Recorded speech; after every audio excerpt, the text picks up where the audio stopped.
jika tidak memenuhi ketiga hal tersebut, yaitu sebab, syarat, dan hal yang mencegahnya tiada, maka sholatnya sah.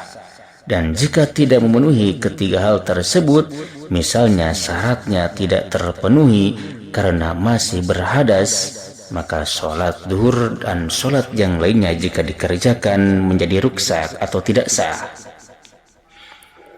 Itulah yang dinamakan dengan hukum syar'i atau hukum syara'.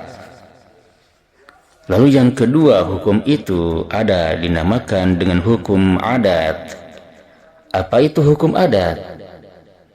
Hukum adat adalah menetapkan hubungan antara dua perkara yang saling mengadakan atau mentiadakan yang terjadi lebih dari satu kali, dan dua perkara tersebut selalu bersamaan menurut penglihatan panca indera kita. Contohnya, ada api, biasanya ada yang terbakar. Sudah makan, biasanya kenyang. Usaha keras, biasanya kaya. Namun, sebenarnya terbakarnya sesuatu bukan oleh api, kenyang bukan oleh makanan, dan kaya bukan oleh usaha. Hal ini diketahui dari peristiwa-peristiwa yang terjadi di luar kebiasaannya. Contohnya, peristiwa pembakaran Nabi Ibrahim alaihissalam yang tidak terbakar oleh api. Hal ini menunjukkan bahwa tidak ada pengaruh kecuali pengaruh kerja Allah dengan sifat kudratnya. Dengan demikian, Allah menciptakan kenyang bersamaan dengan masuknya makanan ke dalam perut.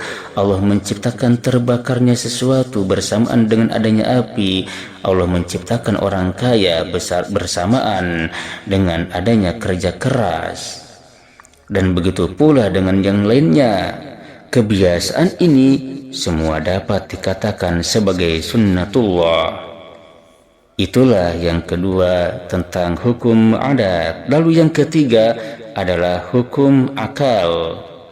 Apa itu hukum akal? Hukum akal adalah dasar akidah, yaitu ada tidaknya suatu perkara yang ditemukan oleh akal tanpa menunggu berulang kalinya kejadian dan peletakan syara'. Sesuatu yang ditemukan oleh akal ini tidak terlepas dari tiga bagian, yaitu ada, tidak ada, dan mungkin tidak ada. Sehingga hukum akal ini terbagi menjadi tiga bagian.